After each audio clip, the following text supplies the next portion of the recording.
right, dog. What do you got for me, bro? How was that press conference? How was that locker room? Man, I just heard you say the funeral that I'm here at the funeral, and I guess I am wearing some gray. I should just make this all black here, with the black I have in the background too. You're wearing it too. Um, this is just a brutal at this point, from my perspective, to cover that. Now you went into this one 1-5. Your one win was against the only winless team in the NFL, and then you think, okay, Cleveland, you can get this one even though it's on the road, and you went in as underdogs, and then this happens. I mean, the other losses, four of them, they were close games, down to the wire, down to the final minutes, but to get embarrassed like this. And I don't want to hear so much about the elements, the conditions. I don't think they factored in too much. Early on there was some rain. You saw the wind whip a little bit, but I don't think nearly as much as we heard from forecasts and such. And just another quick, you give up a touchdown, turn it over right off the bat. Last week it was Tua's interception. This time it was a fumble by D. Eskridge on the kickoff. Then you give up another touchdown. Later, it's Tua's pick six, and it just mounts on and on. And this is the point of no return to me. The penalties early on gave them those penalties, turnovers. Yeah. Keeping them on the field with these penalties, extending drives. Yeah. The first points they got were off two defensive penalties that extended completely that drive. It wasn't like their offense was actually doing great. No, it's just that their defense. The Dolphins defense was committing stupid mistakes along the way. And I just wonder, because they're not playing with confidence, are you getting the feel like that this is a team that believes still in Mike McDaniel? Because that's not what it looks like. It's not what it looks like. It's not. I feel like it's not what we're seeing. I went into the locker room today. I asked several players. Now they're all saying the right things. They're all saying yes. They still are receptive, and some of them did so with a passion. Now, one, Patrick Ball, when I asked him, he said, "I want to see this week." He was talking about he wants to see a response, not necessarily saying he wants to see if players start going away from it, but. Yeah, they're saying it, but it's hard to believe when you're watching the product and you see what's going on. And that's why, we've been on board that change is probably imminent to us. I don't know if Stephen Ross sees it that way. Up to this point, you've heard all those reports that he wants to be patient with Mike McDaniel. He likes working with him. But this one is just tough to come back from. It's 1-5 versus 1-5, and you're not even competitive. And out of that, like you said, it's because of those self-inflicted wounds that everyone talks about. The Browns only had 206 total yards of offense. Total net yards in this game was 206. You held them to 200 yards. You actually outgained them in the game because the Dolphins had 219. Now, some of that garbage time Quinn Ewers was throwing deep to D. Eskridge, but that's just pathetic that you give up so much off these penalties, off the short field from interceptions, a defensive score from the pick six, just a comedy of errors. So we look at this situation, and you walk in there, you don't know if there's confidence, but if I look at Stephen Ross, if you're not making any changes, at what point does it say, do you even care? Because that's what I have to ask Stephen Ross. Do you care? Don't give me this whole shit about, well, who you're going to put in there. Who cares who you're going to put in there? It's not like what's there is working and it's organized and it looks professional. So why not make the change? And to me, that's my real problem. And we are talking about the owner that wanted to tank and couldn't get his coach on board to tank. Well, right now, he doesn't have to want to get his coach on board to tank. His coach is tanking without even trying, So it also looks bad that way, too, that, well, you're losing and you don't care. Maybe you really don't care that they're losing. You know what I'm saying? It's just kind of weird, this whole thing, because it doesn't put him in a good light that he's allowing that dysfunction to take place every week. That's the thing. And funny, or ironic, I guess, not funny, but the one quote I heard in the locker room was, we got to start. Now, this is from the team's play perspective. We got to start doing and not saying. It's enough saying, we got to do. And then now, in the same way, with Stephen Ross in handling the situation and the franchise is, yeah, last year you can go and put out the statement when the team finishes a disappointing 8-9 and misses the playoffs after they had a chance in the final week, and say, my leadership in Chris Greer at GM and Coach Mike McDaniel are going to remain, but the status quo is unacceptable, right? You can say that then, and then you're not really acting yet, so it's safe to just say, okay, we demand that it's better. But now it hasn't gotten better, and it's only gotten considerably worse, especially now after this game. So at what point is it just, was that an empty statement? And you're not really, and the status quo, or even worse than that previous status quo, is actually just totally fine with you. So you're right. I think if he's going to show that he cares, and he listens to the fans' wishes, and he actually thinks about how he needs to run the organization, then change might need to happen, or should. Yeah, it would be about action now instead of just words and statements. Well, like I said earlier this week, Stephen Ross constantly proves he doesn't care what fans think. Why? The majority of fans want the old logo back. They don't care if you tweak it a little bit like they did in the 90s and make it meaner or whatever you want to do, but they want their old logo back. And as Marino said last year, that's his baby, and he's not letting go of it. So there's a man that doesn't listen to his fans, because the fans in the majority want the old logo back. And so if you think about that right there, how minimal that is, that's, it's like, really, dude, common sense would tell you the old logo is the best logo. So now you've got this money grab going on, and now you look at real football decisions, and he's not willing to make them. So this is not an owner that really cares about his fans or what they think, to be quite honest. That's what he proves. Well, he's business minded. Why is he successful in life? Business minded, right. And you know what? When you have you brought up the logo, and you're wearing the old logo right here, which is all I wear. Okay. All I wear. Yeah, it's sweet. It's sweet. But it's genius from a business perspective, because you have one official logo that everyone buys because it's the official one, and then you go and sell more because you can also play up the throwback. So business mindset, that's phenomenal thinking. And that's why I tell people, they say, Tua's stealing money, or Jalen Ramsey's stealing money, this player's stealing money, Mike McDaniel's stealing money. Well, guess what? Nobody steals more money than Stephen Ross. Wow. Because he's the guy that puts together a shit product every year that never wins, with all kinds of coaches, all kinds of general managers, all kinds of quarterbacks, all kinds of players. All those faces and names constantly change. The results are all the same, yet he's the one making all that money. And that property, all it does is make more money every year when you add more things to it. So, to be quite honest, nobody steals more money than Stephen Ross. And this whole thing with the logo, it's a microcosm of exactly that. It's not going to happen until it starts hurting his pocket. And I think that's the thing that you always hear in these national reports. Like, he likes working with Mike McDaniel, wants to remain patient with him. Then what happens if people stop showing up, or the value of those tickets plummets if people are canceling season tickets, which I think, I don't know exactly how it works, but it's renewal time around now ish. I'm not sure. Who in the right mind is paying, which, by the way, those season tickets continue to go up in price. Who's renewing in the right mind with this product? Right? The product is shit, and they charge you more. It's freaking amazing. Right. And then I'm sure it'll be played up that there's an extra home game next year, or as an extra home game, because they actually lost a home game by sending it to Spain this year.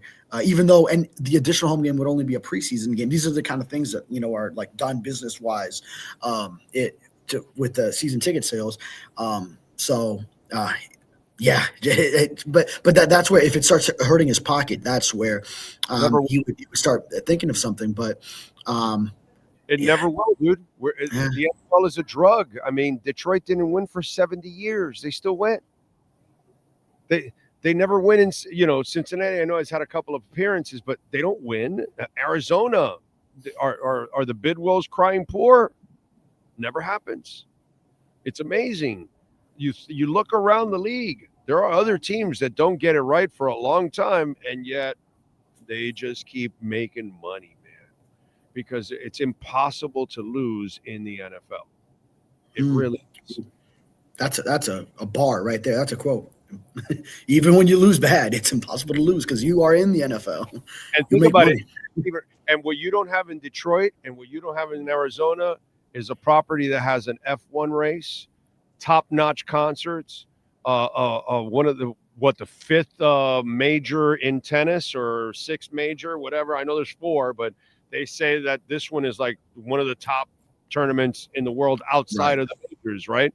So Yeah. you're doing all of these things that are making you a boatload of money on top of all of that. And so you're just printing money, dude. You have a hospital on your property. You got a Right. hospital paying to be Right. on your property. I mean, dude, you're killing it. Yeah. You're No. Yeah. absolutely killing it. You don't care if you win or lose. You never lose. There's never a lose with Stephen Ross, and It's he never true. acts Yeah. that way. You know what I mean? He might be mad. Well, yeah, well, show me you're mad. Do something about it. Everything's great. We're fine. We're moving forward. We got confidence in the guy. How can you have confidence in something that nobody else has confidence in? And it's baffling, dude. It really Right. is.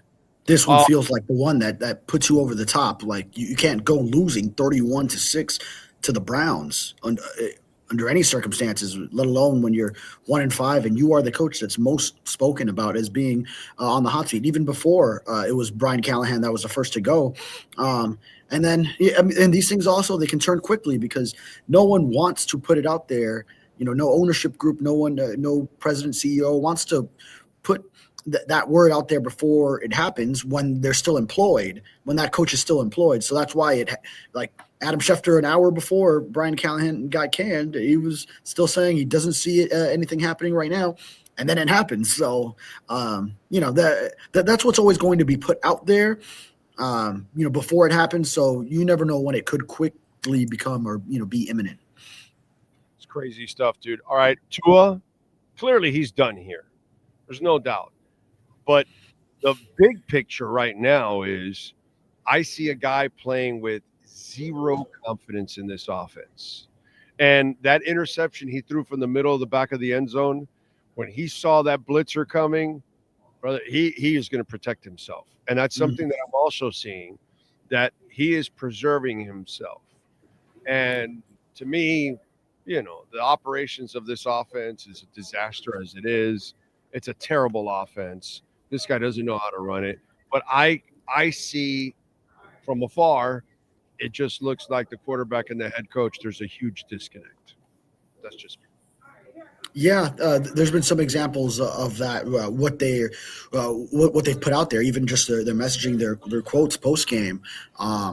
McDaniel originally backing Tua on his comments, but then going the other way the next day about how he can't be putting that in the public forum. So I think sometimes you've seen some hints of it, but also Tua protecting himself, I think, is something that the leaders in the organization have wanted out of him. So that's something he's been instructed to do. And so he is putting it into practice. Yeah, but his crazy ass will forget about those things in a normal setting, that every once in a while he'll take care of, but then he'll have that brain fart and just want to go, where I don't think you're going to get that from him anymore at this point. I don't think you're going to get that warrior type play. And I just think there's a disconnect and there is no confidence right now. He is playing as bad as he can get. And because of this whole situation, you're going to end up putting the young quarterback in there, which that's going to be really bad for him, bro. To play behind that offensive line in this situation, that's really tough for Ewers. Yeah, the offensive line. I mean, there was constant pressure and duress, and then now you're talking about you are already down Tyreek Hill. Darren Waller suffers a pectoral injury in this game, doesn't come back. And then Jalen Waddle, who, by the way, said you told me that he was fine. It was nothing. That the late hit that he took went down for a little bit, jogged off the sideline or back to the sideline. But, he was getting hurt on top of you. You're already down Tyreek Hill. And when Darren Waller came in, it was him entering as Tyreek Hill. It was bad throw that got him injured. That's what it was. That was a Tannehill-like throw. Those were those are the Tannehill-like throws that I used to remember with him. That he didn't put it in the right spot, and he put Waddle in a tough spot. It looked like he perdió el aire, as we say in Spanish. He lost his right. That's what. I haven't heard that phrase. I mean, that is a direct translation of the English phrase. Got the wind knocked out of him. Yeah, the wind knocked out of him. I think that's what I think happened to him. That I think he got the wind knocked out of him, and then it looked like he got shaken up at that moment. It didn't look like an injury. It looked like he got the right. You land on your back like that. Yeah, that happens sometimes. That it can knock the hell out of you. So, what's going to happen? What do you feel is going to happen with this QB position now? Is it going to be more of a fluid thing where they're going to say, well, if Tua doesn't have it, we go early to him? Because this is what I brought up to Perk. Next year, they're stuck with his salary. Okay, but you may have to do a Russell Wilson thing. Because at one point, you may have to preserve him to avoid injuries so you can part ways with him. But if you have him injured, then it becomes even harder. And I don't know what the language is and all that kind of stuff. Because if it's not concussion and it's a knee or something else, you may not be covered in that way where, it might create problems for you in the cap the following season. So you're going to already suffer in 26. You don't want anything rolling into 27. So I think they're also going to get to a point where they may have to preserve him in order to part ways from him. Okay, that's a theory. I think it would be. Yeah, it's still you're rolling with Tua. I don't. Does he have a short leash? Not yet. Yeah, not yet. But we're getting there. We're getting there.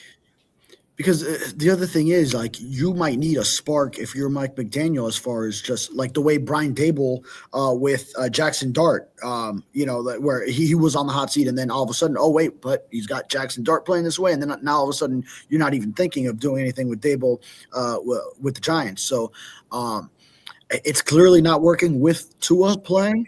And Dolphins don't really go together, by the way. What's that? Spark and Dolphins. Yeah. Moron. I'm just yeah, it hasn't happened for I was gonna say 25, but more than that years.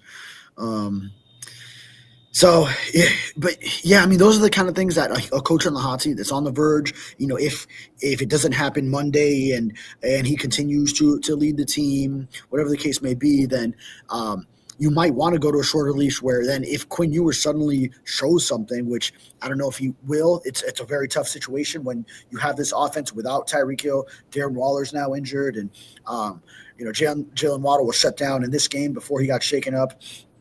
And the offensive line that you're behind, there'll be so many challenges for a rookie 7th round pick, which is factually what Quinn Ewers is. But that's one thing in a complex system, by the way, that the coach makes more complex with how much is put on the quarterback's plate. Those are the kind of things that can turn things around for a coach if a different quarterback were to provide a spark. But like you said, sparks don't happen with this franchise much. No. I mean, look at Sparky on the sidelines there. He's faced with the 4th down, and he has to blow a timeout because he's not ready to get the play in there. I mean, you can't win with a guy like that on the side. A head coach was constantly unprepared. Dude, your head coach has to be a chess master. Okay? Not checkers. No. We're not talking about Chinese checkers. No. We're not talking about any of those little games. You got to be a master chess player. You need to be seeing 3 moves ahead of everybody else at all times. You need to anticipate anything and everything that's coming up. And when it happens, you have to have an instant answer. And what happens with Mike McDaniel is the same thing that happens in a press conference. Inside his brain, there's a lot of ums, ahs, and I don't know. And then he comes up with something. And you just can't. it's impossible with somebody like that. It Yeah. really. I hear you. It's just is frustration to the max for All everyone right. involved. So what'd you pick up from McDaniel? Anything? He's trying to remain as consistent as possible with messaging, with hearing the questions again, because he's got to hear them with him on the hot seat, and always having them thrown his way. I felt like more infliction a little bit in his voice when I did ask him, again, if he's has any renewed concern over his job security with this latest development. So and whether the messaging is getting across to players. Kind of like avoided that question directly, but a lot of the players were still saying the right things in the locker room. But I mean, he's trying to hold on. He's trying to hold on is how I would describe it, and trying to put on a face for it. But it's just tough when that's the product that's being put out there, and that everyone can see what it is. Crazy. Follow him on Twitter at @DavidFurones_. What are you working on, bro? Because it starts getting harder and harder now, because there's you really can't talk about any kind of playoffs or anything positive for the future.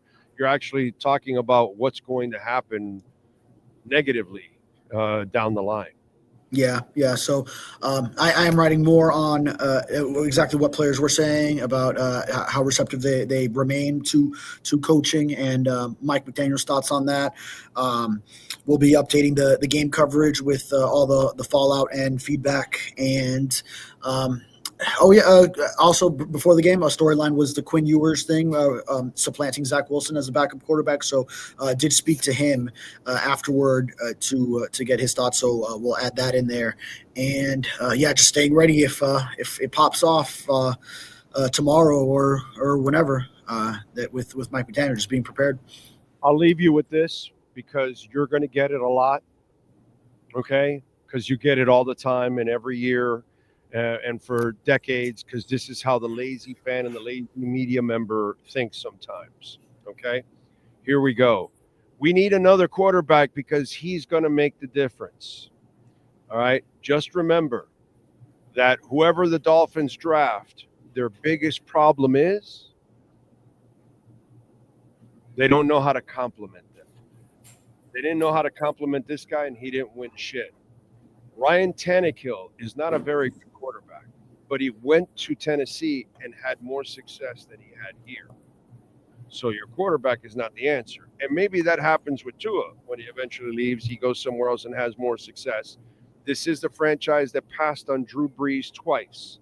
This is the franchise that doesn't know how to identify or support its quarterbacks. On the flip side, I got it on the DMs yesterday. Oh, I would imagine that Mario is regretful of not recruiting Mendoza. And then I turned around to that person. I said, he had a Heisman Trophy candidate last year named Cam Ward, and he couldn't even get to the ACC championship game or the playoffs. If your people that run your organizations don't know how to identify / support their quarterback, that becomes the bigger problem. Okay. And maybe that's why the kid on Saturday had to say, yeah, on that last one, this guy ran the wrong route. Because maybe if he runs the right route, you might win the game even on a bad day, because it's not all on the quarterback. We have this laziness as media and fans that we put it all on this guy. And all on this guy is just so stupid. And the one thing that I've noticed that the Canes now with Mario and the Dolphins for decades now, they really don't understand how to compliment and help their quarterbacks play their best. Pretty tough. Yeah. Hey, well said. Think about it. Just say, oh, it's that easy. It's not that easy. Yeah, All right, bro. Be safe out there. I appreciate you. Yes, sir. Right? Thank you. You got it. David Furones. Follow him on Twitter at @DavidFurones_. And of course, reach out to our friends at Welt Rheaume 954-966-4646. Bankruptcy, homeowner property damage, condo damage, criminal defense, business owner claims, commercial litigation, personal injury. And folks, if you suffer damage to your home, your business, never call the adjusters. Never call the adjusters. No. You don't call the insurance company and they bring their adjusters. No. You call Welt Rheaume. They send their own adjusters, and then they attack the insurance company. That's the way you do it. The adjusters that work for the insurance company work for the insurance company, not for you. The adjusters that work for Welt Rheaume, they work for you. It's like having an extra pair of tackles. Besides Welt Rheaume, the adjusters are your extra pair of tackles. We even got starting tackles and swing tackles at Welt Rheaume. So if you want the right protection, 954-966-4646.